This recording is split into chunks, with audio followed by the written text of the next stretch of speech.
Hey, welcome to the Shoreline Show. We are back here in the studio, bringing it back to you guys and just delivering powerful content to you guys here. Yeah. So we have a special guest today. Her name is Shelley, the co-host of this show. You're going to get to know her a little bit like you did the last episode with me. And so we're going to really dive into who Shelley is today and where did she come from? Who is Shelley Frody? And this will be fun. It will. To me, it's just one of those things where you fly by people, you don't get to know who they are, and I'm excited to hear what you have to say. And I wrote down some questions here for you, and it'll just be fun just to kind of get in your head. Yeah, absolutely. For sure. So the first question I have for you is, what was your childhood like? Well, I grew up in West Michigan area. Started out in Wyoming, Michigan, which is just a little suburb, little ways away from Grand Rapids, Michigan. And oldest of three daughters. My mom and dad. That sounds like a crazy household. Yeah, three girls, my poor dad. Yeah, no joke. He was outnumbered all the time. Right.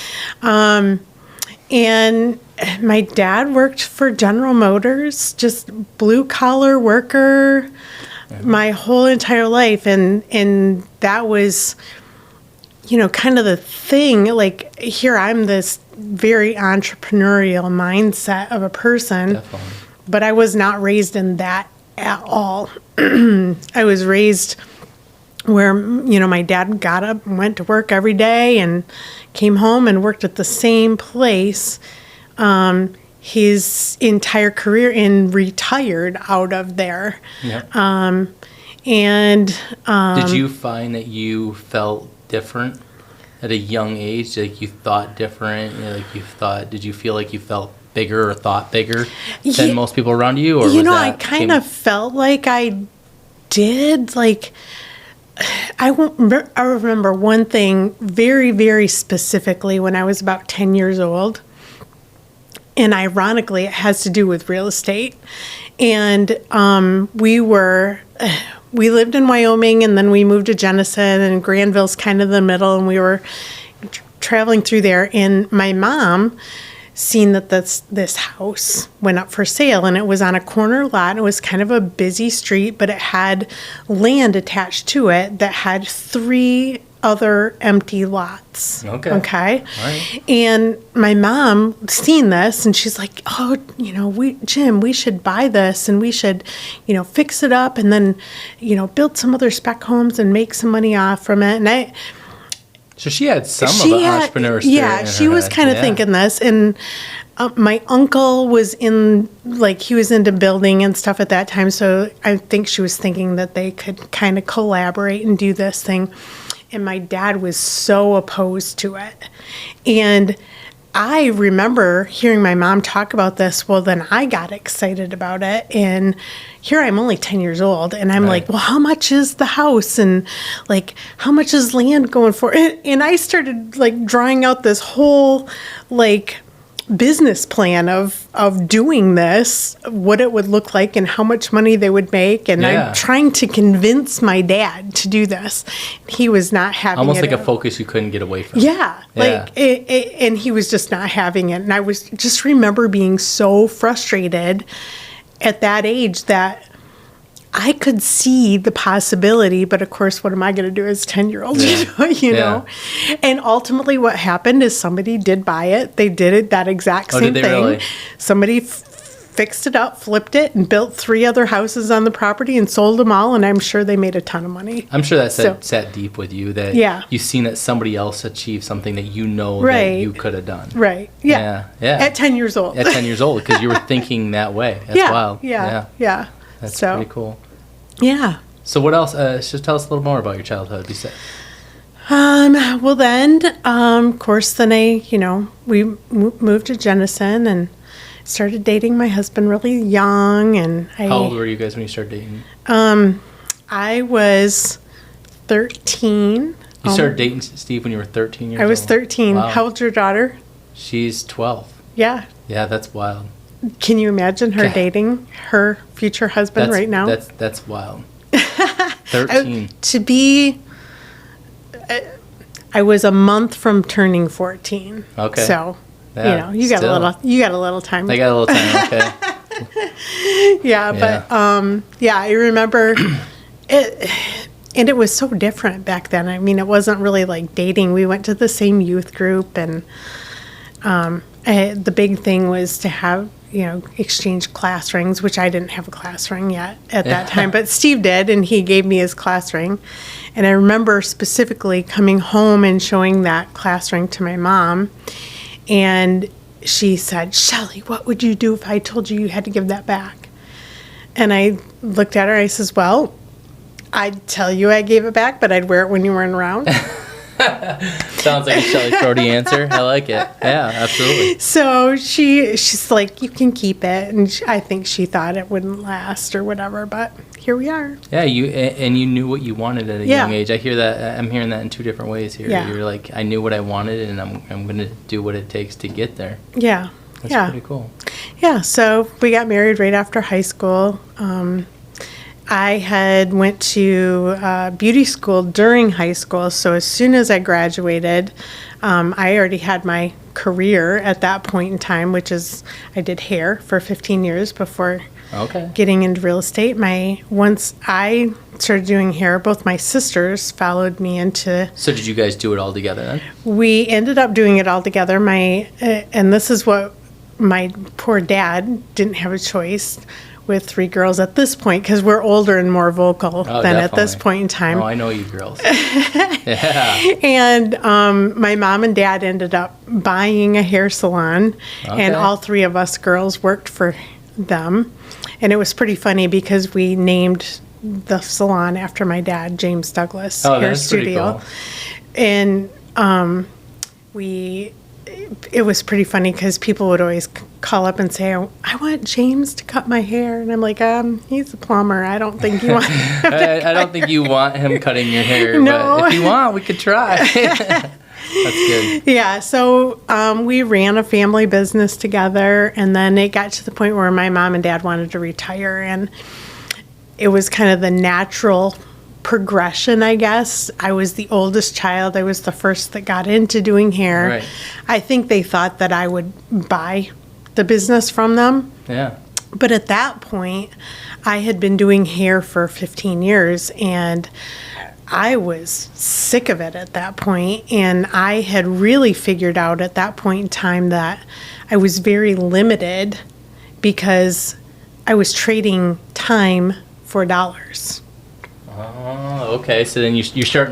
This is like a turning point for you at this moment. So you recognize something that at that time people would pay you for your time, and then that was like this aha moment for you where you were like, "I'm gonna go and change that." Absolutely. And you didn't have that desire anymore. Okay, this is good. This is good. Elaborate on that. That's good. So I could have bought it and took it as an opportunity to grow the business side of it, not been behind the chair. I could have done that, but at that I didn't see that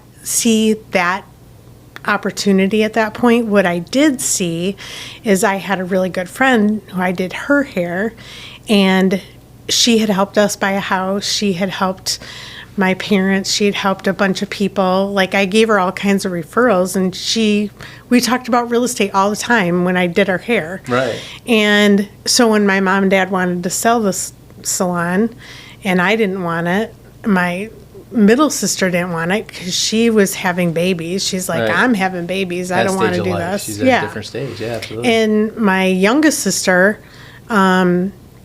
she was a single mom, and so she didn't want any.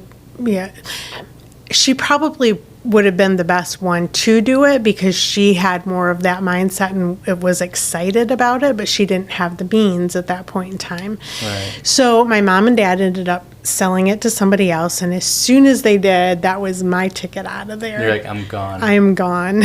You're doing different things. Taking that mindset that you learned there of not working time for money, but that you're going to actually put the effort in and that your time's more valuable than somebody that can put a dollar amount on it. Absolutely. Yeah, that's good. So I went and got my real estate license, and it was from one thing to the next. Like, one day I was a hairstylist, and the next day I was a real estate agent. And I didn't So look that happened back. that quick. Well, I cut my hours down to part-time. I went and got my license and all that kind of stuff. And then once I got my license, it was that quick. Like, I was licensed and I went in and gave my notice that I'm done, and now I'm selling real estate, and it was that quick. So now I know in the beginning of your real estate career, you joined a business network. And you really, or I think you maybe even developed it, but I'm not sure. You started one. Yeah. Tell a little bit about that, because that was huge for you at the beginning. It was huge. So I got into real estate, and like the first 8 months, I was more of like my friend that that I did her hair. Yeah. I started working for her as like an assistant / real estate agent. I was building my business, but helping her. And then about 8 months into it, then I was fully just on my own as a real estate agent. And right about that time, I had met a lender and started developing my own relationships with these different people in the business. And he'd come to me and he'd said, "Hey, have you ever heard of BNI?" And I'm like, "I have no idea what that is." Business Networking International, I think it's called. Okay.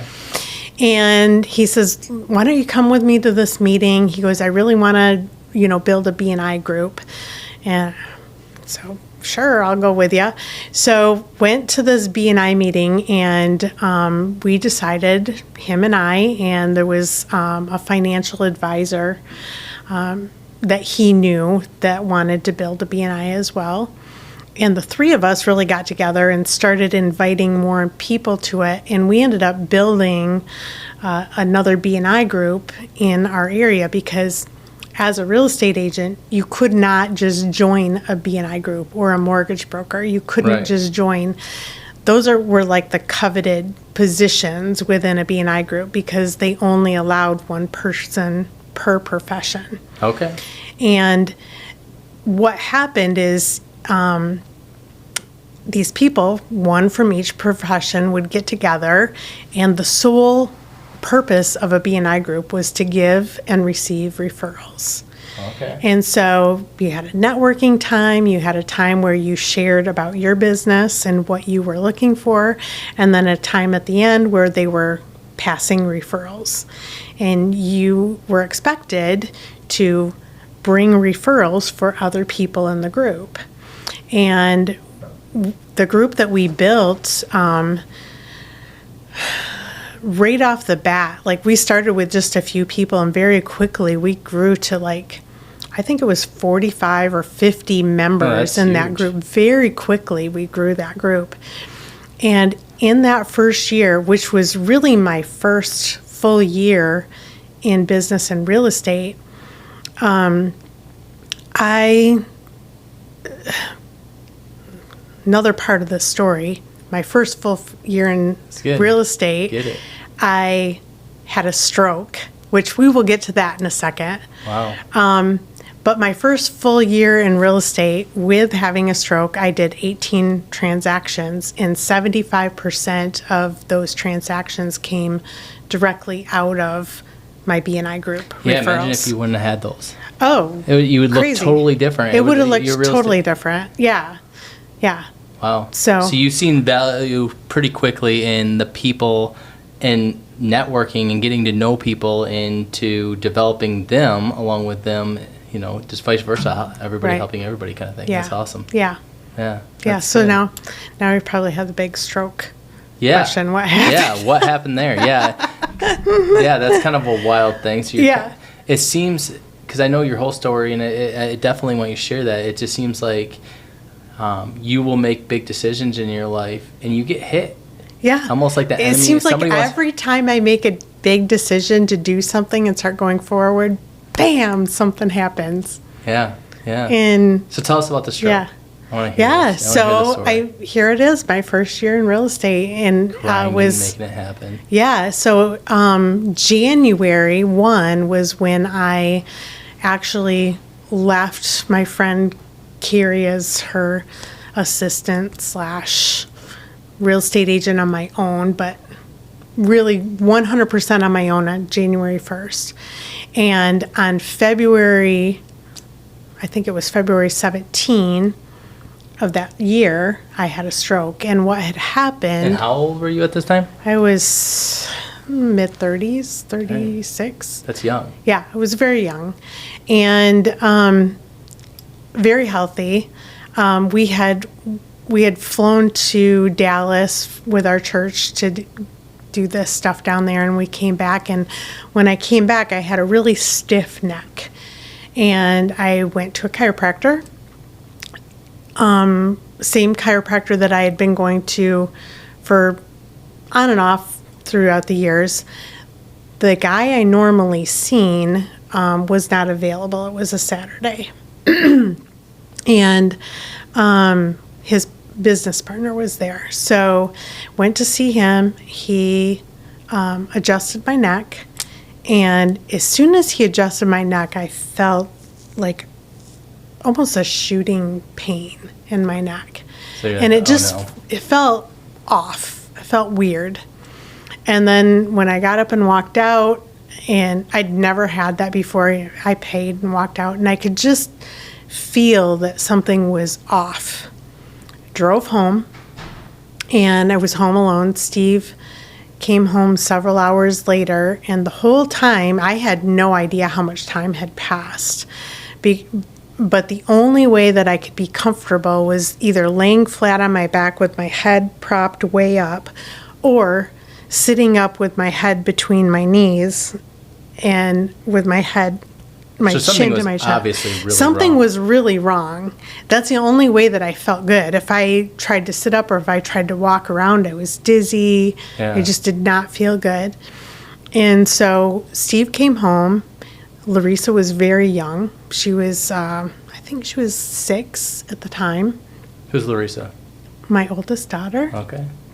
And we were supposed to go out on a date that night, and I'm like, there's no way I'm going anywhere. Yeah, you're like, screw this. I do not feel good. Sit here with my head up. Yeah. So he ended up taking me back to the chiropractor, and I always questioned that. I made the decision with him to just go back there.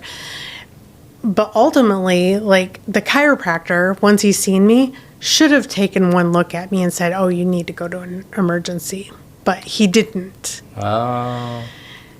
And he had me go back again in the room, and he adjusted my neck again for the second time. What had happened is the first time when he adjusted my neck, he had tore the right vertebral artery in my neck. And then in that 3-hour time span, it had formed a blood clot. And when he adjusted my neck the second time, it broke that blood clot free. And I had a stroke immediately on the table in the chiropractor's office. Dang. So you instantly right there started, what did you end up doing? Just like starting to feel numbness on one side? Like that's kind of crazy. It's really crazy. So I was dizzy before. At the time? Do you know? Well, I didn't know what was happening. Okay. I didn't know I was having a stroke. But what happened immediately is I went from being very dizzy to being in complete vertigo. Like the room was flipping, and I was puking my guts out. Yeah. And he picked me up and got me off the table and sat me on the floor and gave me a trash can because I was throwing up. And then Steve ended up calling the ambulance to come get me and take me to the hospital. And which that's what happened, went to the hospital. And of course they hooked me up to everything when I got there, and all the monitors and all that kind of stuff, and trying to figure out, because they didn't know.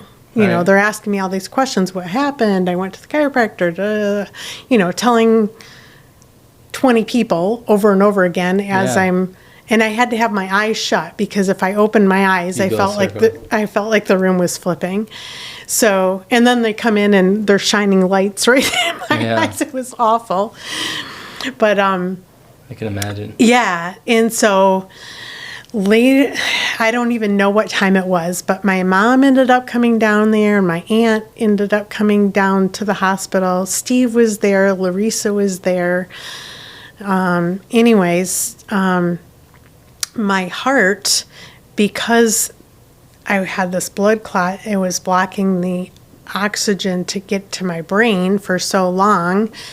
My heart started going into AFib because my brain wasn't getting enough oxygen. So all the signals were just like pump blood to her brain, and which makes sense, yeah. Yeah, And so my aunt, seeing these heart monitors go way, way up, like 250, You're just hanging out in the room, and she sees this thing just going through the roof. Yeah, she's going through the room, and she's like, we need somebody in here. So next thing you know, she's out in the hall getting people. My room floods with doctors and nurses, and they're going crazy in there, and they're like, we need to shock her heart right now. And they're putting a paper in front of Steve, sign this because, we're going to shock her heart and she could die. We got to do this, sign off, and like, that's crazy. You just don't know. Life is so short, and you have no idea. Do you feel like that happening to you changed your perspective on how you handle life? Oh, yeah. Like when you know that, my life can go, and that sat heavy, that was reality for you. Right.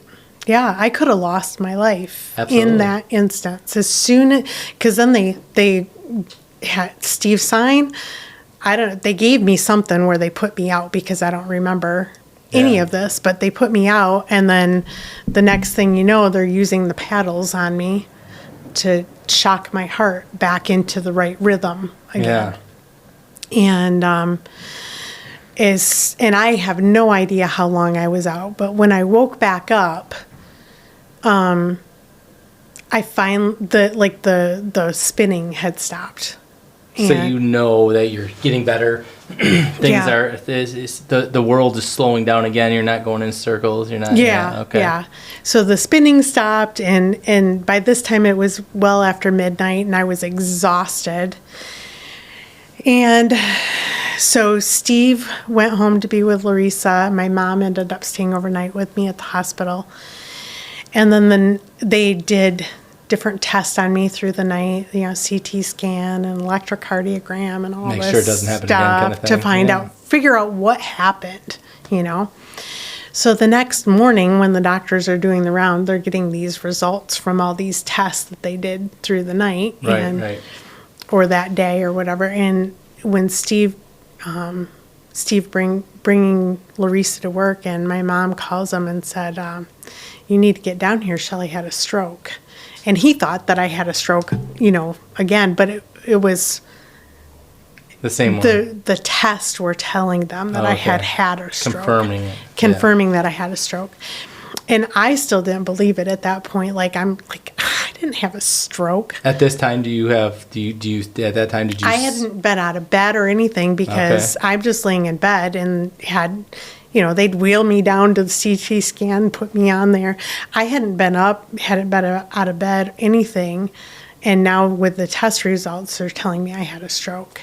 And so I didn't even believe it until they got me up out of bed and wanted me to stand up and walk, and I fell to the ground. I couldn't even walk. Reality came to it right there. Right then.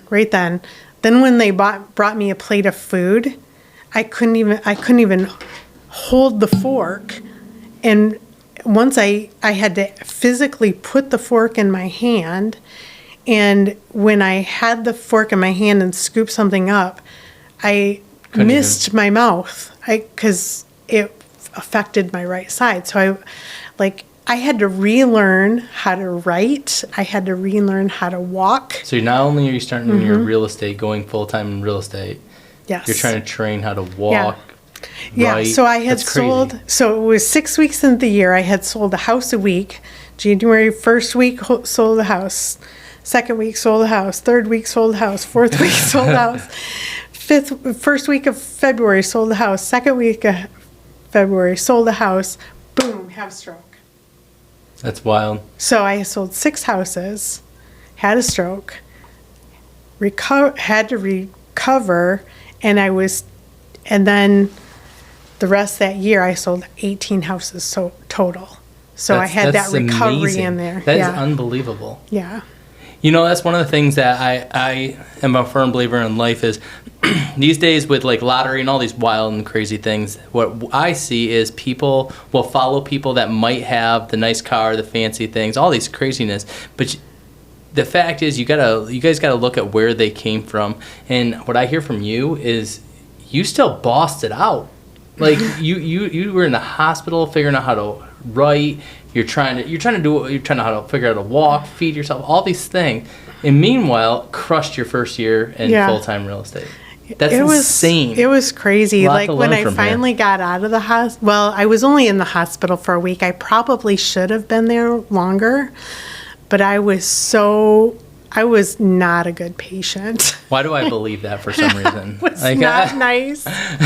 Not nice get at her all. out of here. I was pissed. I did not want to be there. No, you wanted to go and grind. I wanted to go grind. I know. That's who you are. So, yeah. So I got out, and then I had to do physical therapy, outpatient, all this stuff. And I was still working, like, from home. And I had some clients that wanted to see houses and stuff. And I remember telling one of my clients, like, I can't drive right now, but if you want to drive, I'd be willing to set up the appointments. So she drove everywhere.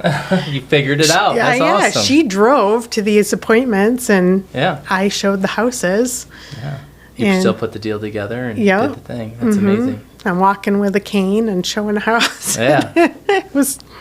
You made it You happen. do what you do, you know. So I can think of another time that happened to you. Oh, yeah. So you're going to find in Shelley's life she's had a track record of doing big things and getting hit. You had another one that really was even bigger than that. And it kind of relates back to the stroke incident. So during the whole stroke incident, we were pursuing adopting like a baby or a toddler or something like that. And once I had the stroke, I'm like, I can't even take care of myself, let alone take care of a baby. So we kind of stopped that whole thing. And then a few years after, when I felt like I had fully recovered from the whole stroke episode, we started pursuing that whole adoption thing. But then we kind of fully changed. Like, by that time, Larissa was 9, and I'm like, I don't want a baby. Right. Like, and I want my kids to be closer together in age. So we, at that time, decided to pursue adopting an older child. Okay. That was kind of fill that age gap that you didn't want. Yeah, closer in age to Larissa. Yeah, Maybe a great. child that was like in the system that needed parents. Yeah, you wanted to fill that role. And literally, I felt like God had saved my life, and that an adoption was still in my heart. So I wanted to give a better life to a child that maybe wouldn't have that opportunity otherwise. That's pretty amazing. So that's why we went towards adopting an older child. So that's pretty cool. Then Shantae came into our life. And Shantae, she's an amazing girl. I love her. She is amazing. Yeah. Both my girls are amazing. Both of your girls are absolutely amazing. They have good hearts. They love people. It's pretty. Yeah. It's awesome. Yeah. So tell us how it happened. So you have Shantae. We have Shantae. Then we. In that time frame, Steve quit his job and started working with me and Rilla. I know, he quit. Steve's a quitter. No, he's not. No, far from it. He didn't really quit his job. I gave him a better. Tell that story. That's a cool story. Yeah. So, we always joke that Steve was my sign boy. Yeah. He would put in my real estate signs for me. And so I gave him a promotion is what I did. Yeah. I wrote him an email and sent it to him at his work job. Well, you originally, if I remember right, you tried recruiting him before and he kept saying no, right? He didn't really say no. We just always talked about it. Okay. But I don't think he knew how serious I was. Okay. You know, we talked about, you should get out of doing that and sell real estate with me. And one day I was just like, you know what? I really want him to do this, but like, I gave him a promotion. Yeah. So I sent him this email that you've been promoted from sign boy to real estate executive, and these are all the perks of the job, and da, da, da. And I sent it to him at work, and he started laughing, and he actually let his boss read the email, and they were laughing about it, thought it was hilarious. And he came and told me, that he had Todd read it, and I'm like, yeah, that's pretty funny. And I didn't really say anything, but inside I'm thinking, doggone it, I was freaking serious. Like, I'm serious. I want you to quit. I want you to quit. But I didn't say anything that night. And the next day, the very next day, this is before he had a cell phone, he had pagers. And when I would page him, I would put in my phone number in 911. That meant that you have to call me immediately. Yeah. So he called me, and I was already on the way to his work. And I was like, hey, I'm on my way to Holland, and I'm going to pick you up for lunch. So I picked him up in front of the building, and we went to Village Inn in Holland. And while we're there, I said, I sent you an email yesterday, and you came home and said it was pretty funny. You shared it with Todd. I says, but I came here today, took you out to lunch because I want you to know that I'm serious. Like, I want you to quit your job and do real estate full time with me. In his mind, he's probably thinking, I have 2 kids at home. And you want me to quit my job. We just built a brand new house. We'd only been in our house for a year. Yeah, brand on new, water, beautiful house on a lake. Just built that. Just adopted Shantae. 2 kids. Yeah. And you're telling him to quit his job. Quit his full-time, really good job where he is basically the maintenance manager for the entire plant. Yeah. Had a good income and benefits and all these things, and I want you to quit that and live off from my income, which I had a good income. Absolutely. But at that point in time, even though I was doing good in real estate, it wasn't like I was like grinding really hard. Right. Like, I could have done even more. You just seen the vision for it. I seen the vision if we were a team. All in. All in. Let's go all in together and let's build it. Yep. And so ultimately he went back, and right after lunch, and put in his notice. So he had a lot of faith in you. Apparently. He did. It would take a lot, right? Because he's thinking, okay, I got two daughters at home, and I have a lot of responsibility there, and my wife is telling me to follow her. Yeah. And that's a lot. That's a lot. That's a lot to put on, and that shows a lot about him, that he had that trust in you. That's pretty cool. Yeah. So he quit, and we started working together. Worked out of the basement of our house. Worked for another brokerage. Yeah. And that was in 2004, and then of course, the horrible real estate market hit. You started working for us in, I think you started with us 2008. in 2008. So sure, it was 2008, 2009, somewhere in there. And it was awful. It was awful. The market was. I didn't think it was awful, but the market was awful. Right. Yeah. Well, you didn't know any better. I didn't know any better. I'm getting in just like, I'm going to take it on. But exactly. Here we're in the middle of a recession. Yeah. In the middle of a housing crisis, and you got in and you showed, I can't even believe how many homes you showed. But, so I know at one time during that time, Steve and I, we carried like 50, 60 listings at a time. Yeah. And nothing was selling. It was crazy. And then that was, 6, 7, 8, 9, 2010. We could see in 2010 that it was going to start to shift to go back the other way. We could see that, but everybody, like every buyer and seller out there, was still feeling the pain from the market and thinking that we're in just this horrible time in the market.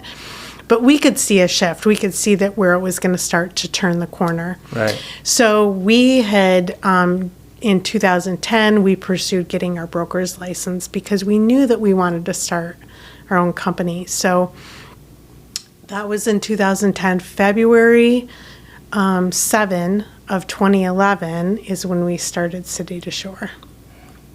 And so you're firing it up, and where were you out of, you said? We worked out of our basement. Yeah, you were at the basement of your Yep, house. And I was there with you. I was one of yep. the first agents. That was great. That was a crazy time. I remember Yeah. seeing those ducks on the floating dock. But it was a beautiful location. It was Looking great. at, that's the only waterfront property office that I've ever worked at. That was pretty exactly. awesome. I wish we had a waterfront property now I for know. the office. Yeah, maybe someday. But maybe someday. But yeah, it was beautiful. And we worked out of our home.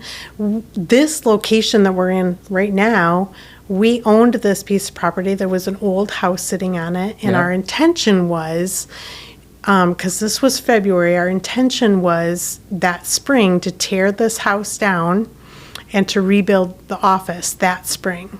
Okay. I guess I never realized that you owned it at that time. Yeah, we had bought it like a year before that. Wow, I didn't realize that. Yep. Okay. Yep, this property had come up for sale. It was super cheap because, it was a horrible housing market. It was an old brown house. It was awful. It was needed a ton of work. It had sat here vacant forever. And the housing market was so bad, so we got it super cheap. But tell me how that played out for you. Like, what ended up happening? So you started City Shore, you're out of the basement of the house, and you had something else come up. yeah. Let's talk about that for a little bit. Yeah. So we started on February 7. And leading up to that, our youngest daughter, Shantae, starting back in November, she wasn't feeling that well. Like, I had her to the doctor several times. She danced a lot. She was on the dance team. She was dancing in a production at church for the Christmas program. We had went on vacation down to Miami, Florida over Christmas, New Year's, and she ended up flying home early and going to the doctor because she didn't feel good. And so she just wasn't right, and I kept bringing her to the doctor, and we could not figure out what was wrong with her. And it just kept getting worse and worse. Well, we started the company on the 7th, we started the company on the 3rd. I'm getting my dates mixed up. February 3rd is when we started City to Shore. On February 7, Shantae was diagnosed with AML leukemia. That's crazy. Yeah. So, it was awful. What was that experience like? So you start the company, Mm-hmm. and now here everything, and sounds like it's been a track record for you. Yeah, something new. Start something new, not small. Not small. Big things. You're making a commitment to all in. Yep. And I think a lot of people can relate to that when they go all in on something. It's almost like the opposing forces want to hold you back from greatness. Yeah. So you start City Shore, and here you find out your daughter. Yeah. Has a life-threatening disease that I can do nothing about. Yeah. And I remember it being, it was cool for me to see the community step up and help during that time. Mm-hmm. I remember going up to the hospital because there were some pretty big decisions or something, and then we all had balloons outside the hospital. There had to been, I don't know how many people were out front of the hospital. There was hundreds of people out front of the hospital just rallying for her. It was just such a cool moment. Yeah. And explain that. Like, how did that go? Like, how did that feel? Like, what was going on in your head during that time? They were doing fundraisers and all kinds of stuff. It was crazy because, here we start a new business. Yeah. The fortunate thing is, we didn't have good insurance. Steve and I didn't. Right. But the fortunate thing is because Shantae was adopted and she was adopted basically as an older child, the state of Michigan, she was still insured by them? She was still insured through Medicaid. Oh, that's pretty cool. So good for her. Yeah, that's good. That was a huge blessing for us because we would have been. She pretty much lived at the hospital, if I remember. She right. did. Yeah, she was up there forever. Yeah. I remember one of the first bills that I got in the mail, like 3 weeks after she'd been in there, was like, she'd only been in the hospital three weeks in ICU, and the first bill that I seen come through, it was like, I don't know, 600 grand. That's I mean, we would have been decimated had we not had that. But yeah, it was just an incredible time. My experience coming from the other perspective of that during that time. So keep in mind, I'm following them along. Now they're up at the hospital. City Shore started. What I thought was really cool, and this is what the birth of City to Shore came out of, was it really turned to a community company. Mm-hmm. I've seen a lot of people step up, help out, and fill roles, which was actually a beautiful thing. And being able to streamline processes so you guys could spend a lot of time at the hospital. So I think being systematic, I think, was one of the key factors in City to Shore at that time. Yeah. Because it was we had to be. We had to be. My sister Laura worked for us at the time, and she still does, actually. Yeah. But she, at the time, she was not licensed as a real estate agent. No. We had hired her to answer the phones, like part-time type thing. Right. Well, she became full-time very quickly. Yeah, she was the right person. Yeah. You know, Laura at that time, and Nadine was pretty well involved, I believe, too. Wasn't she in the beginning? Not really with City Shore too much, but she helped me a ton with just other stuff, like personally. Yeah, so, Laura really stepped up in the beginning, definitely, which was awesome, helping create systems for you guys to be able to get going. Yeah, so Laura really stepped in. Two of the things that we were going to do that spring, we were going to build this building, and we were going to do a huge community event called the Saturday Slip and Slide. And I remember 3 weeks into Shantae being at the hospital, Steve and I had been up to the hospital 3 weeks straight because Shantae was in ICU, touch and go. We did not know what was going to happen with her. Here we just started our business, and we really did nothing to build the business in that time frame. We couldn't. And your family or your business? Yeah. And we know which one needs to come first, right? Absolutely. Yeah. Family comes first every time. Every time. And so we're up at the hospital. I think Laura was kind of, because she feeling the pressure because she's helping like tie all the loose things up around the business, like following up on transactions. She was in communication with Steve on transactions, but I mean, she was the one making phone calls. I remember. I think she actually did some things that she should have had a license for, but you know, it's all okay. I think entrepreneurs, they typically will find a way to make things happen. Right? Yeah, we made it happen. And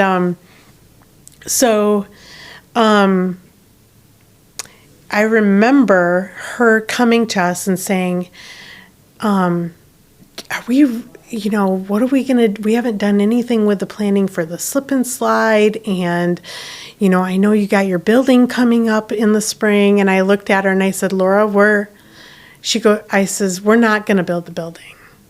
I says, we're operating just fine out of our house.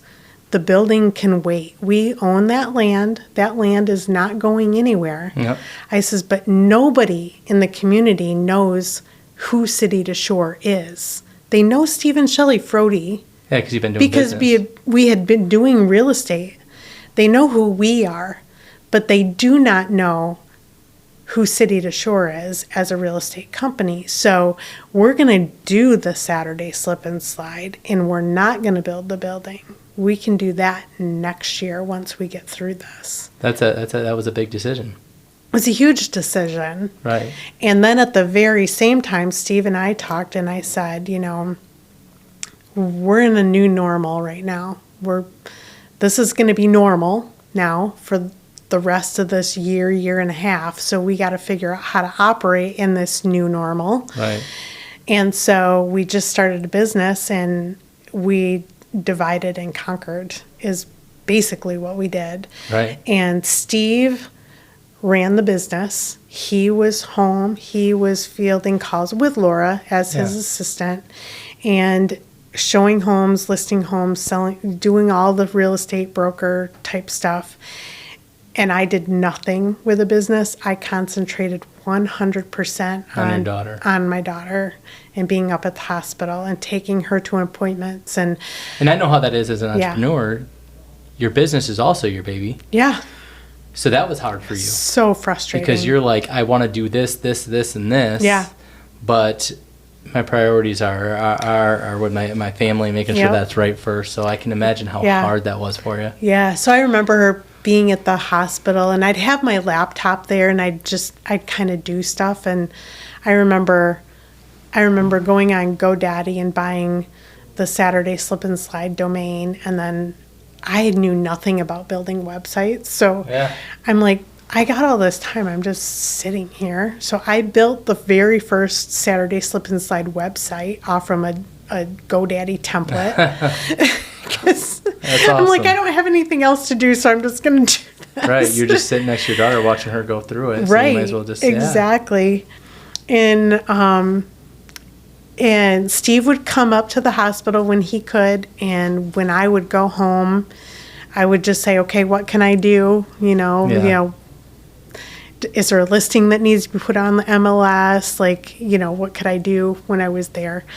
And that's how we operated for the first year and a half of being in business. What I find it interesting is I don't think most people would make this decision, but I could be wrong, but you went family first, and before even personal, which would be building your building, you went to community second. Yes. Before even personal.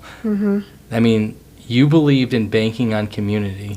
Absolutely. Over every anything. time. You know, every time. Which is amazing. That's I think that needs to be heard by our audience, is saying, hey, your people, take care of your people. Absolutely. Pour into people, care about people, because things will come. Absolutely. That's amazing. Yeah. So we did that. We had the Slip and Slide. We had a few more agents join us. I think Craig joined us at that time. I'd have to go back and look. There was we had 2 or 3 of us by the end of that year. Yeah. I remember there was a few agents with us. I remember it was me, what's that, Jean? Yeah, Jean. And... And Laura ended up getting her license. Susie, or there was another lady. I forget who it was. I can't remember. I don't remember. But then that next spring is when we started building this building. And as soon as we tore this building down, we put a big sign out front: City to Shore, World Headquarters. Why'd you do that? What did that mean to you? Well, why wasn't it just City to Shore Real Estate? Because we knew that we wanted to grow it beyond just Hudsonville. Okay. And so right off the bat, you just seen big vision for it. Yeah. Huge. You didn't intend City to Shore to be this local, just small thing. You've seen it being like, you want to help people expand beyond. Yeah. Okay. Yeah, and it wasn't just that I want to help people buy and sell their homes. I want to help agents be successful. Change their lives. I want to change. My focus was really bring in agents and help them to be successful and change their lives for the better. Kind of like you did. I mean, you did for mine. Absolutely. I went from factory work to now. I do all sorts of crazy. I mean, it really was slingshotted my entrepreneur spirit. Right. Absolutely. Yeah, and then, it shows in everything that we've done, because really, 85 to 90% of our growth has come out of that organic growth, where people like you got into real estate. Now you own your own franchise. You're part owner of the City of Shore National. Yep. Several of our broker owners are like that. They got into real estate, learned how to sell real estate, got their broker's license, and now they own a franchise. So, and so that's been our growth so far. Yeah. And we're ready to grow exponentially, but to have that same one-on-one impact with people and help them grow is very difficult. Absolutely. But we know that there's technology out there that we can use and harness to have that same effect. So right, absolutely. And that's where you guys that's where it is going forward for us. It's letting you know that who we are, Shelley is, and this episode, and saying, hey, you know, these are our hearts. This is who we are. We might not be for everybody. Right. But there are people out there that need to hear the message of what we're doing, what Shelley's doing. And her vision when she started was, like I said, family, community, people, you know. Yep. And that's what City Shore is built off of. That's awesome. Yeah. Any advice that you want to give, like, to our listeners? Like, if you see the whole picture, like, you going from all this craziness and what you've learned, like, what is that key point that you're like, I want to drive this home. I want you guys to know this. Out of everything that I've learned, this is the most powerful thing. Maybe it doesn't have to be so powerful, but if you really take a minute and you think about it, there's something that stands out to you, like, this is what I think you guys should know. I think for me is just that I've never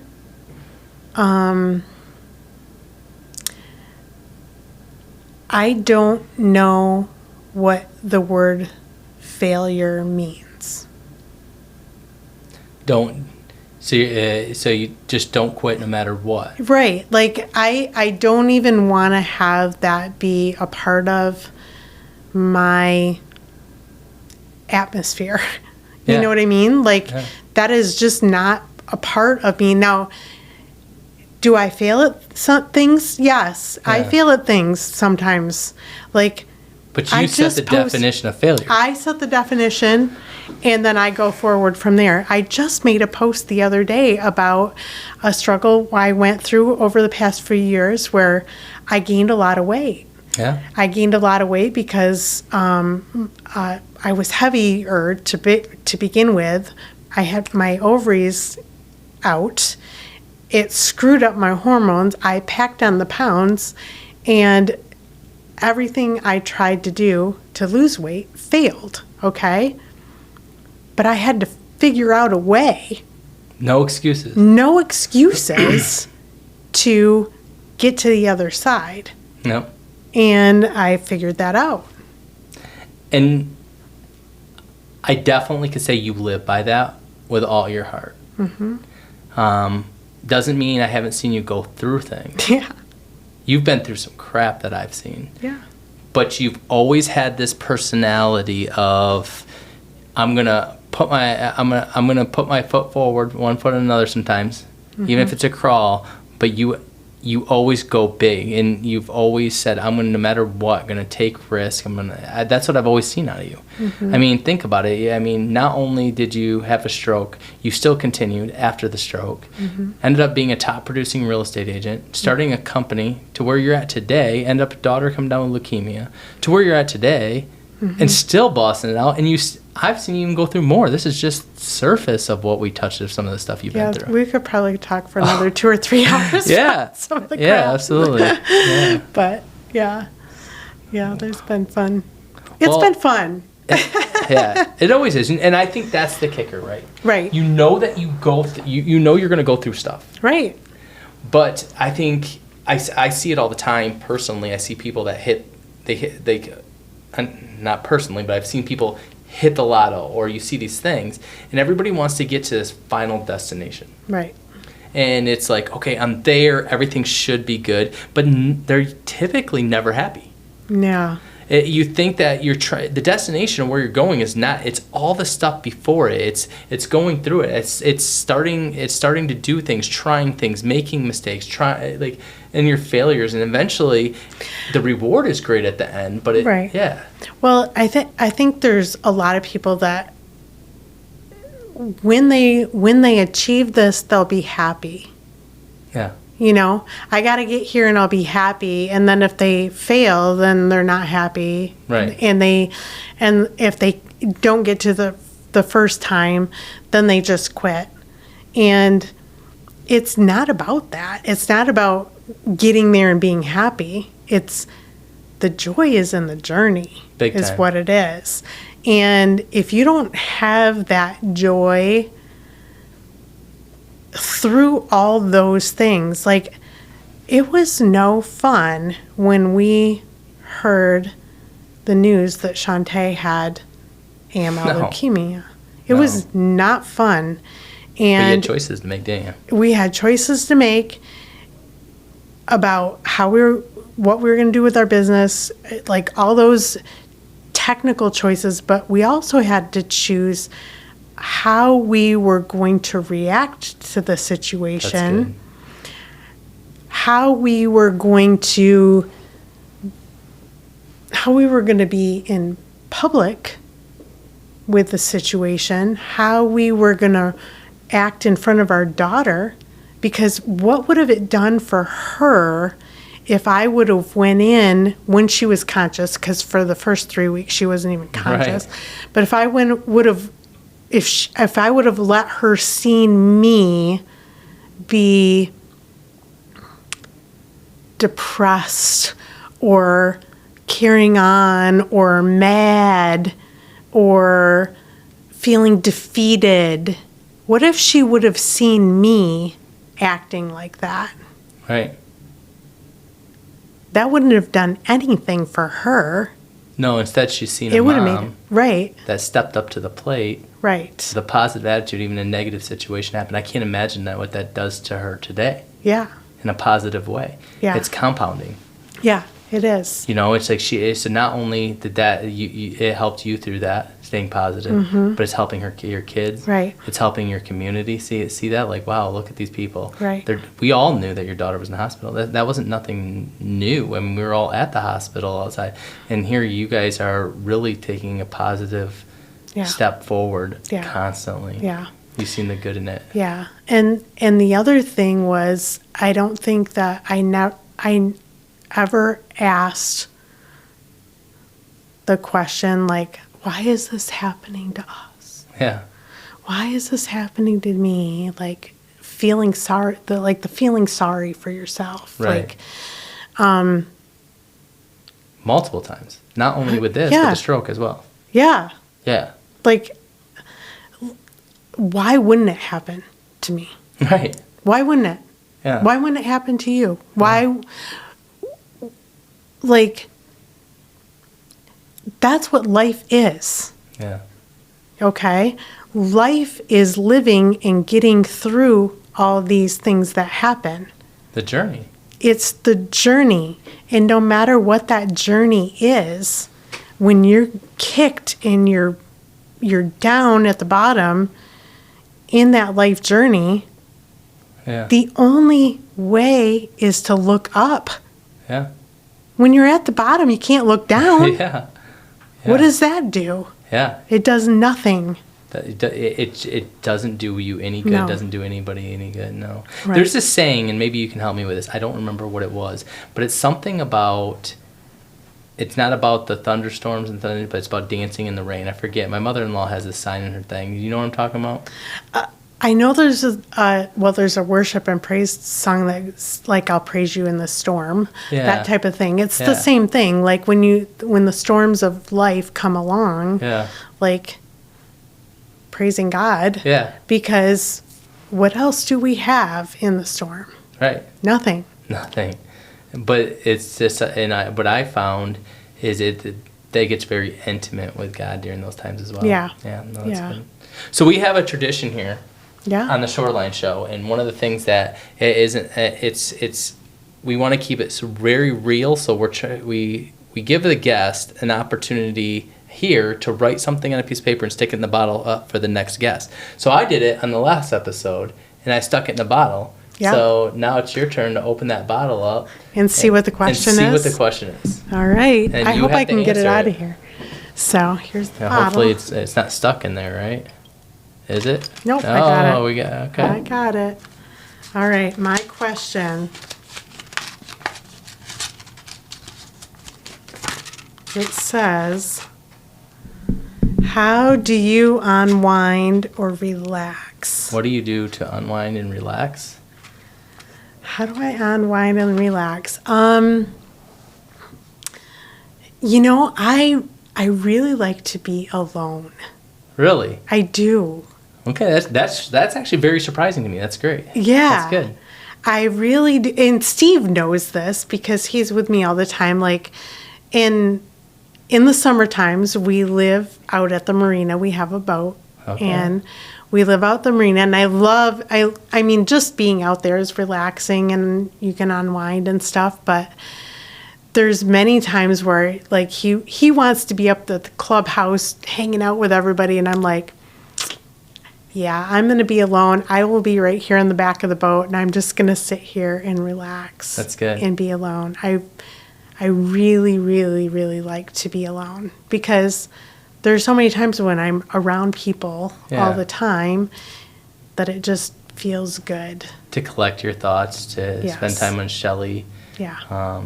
And just understand who you are as a person and process all that. Because I know you regularly, you're go, go, go, go. Yeah. So I can imagine where you bring your best self to everybody you go to all the time. Right. So you need time where you don't have to perform or do anything. You're just being you and doing your thing. That's pretty cool. Yeah. So the thing I asked from you is for you to write down the question. I will do Make that. it real, organic, make it something where it might even be a tough question for the next guest. Yeah. Write it and put it in the bottle. And you guys need to stay tuned and see what the next question is. Awesome. Thanks for joining us. I hope you guys enjoyed this show to get to know Shelley. I know I did. I actually learned a lot about her that I never even knew. And it was good to just to kind of hear from you. Awesome. So, Thanks. Yeah, have a good day.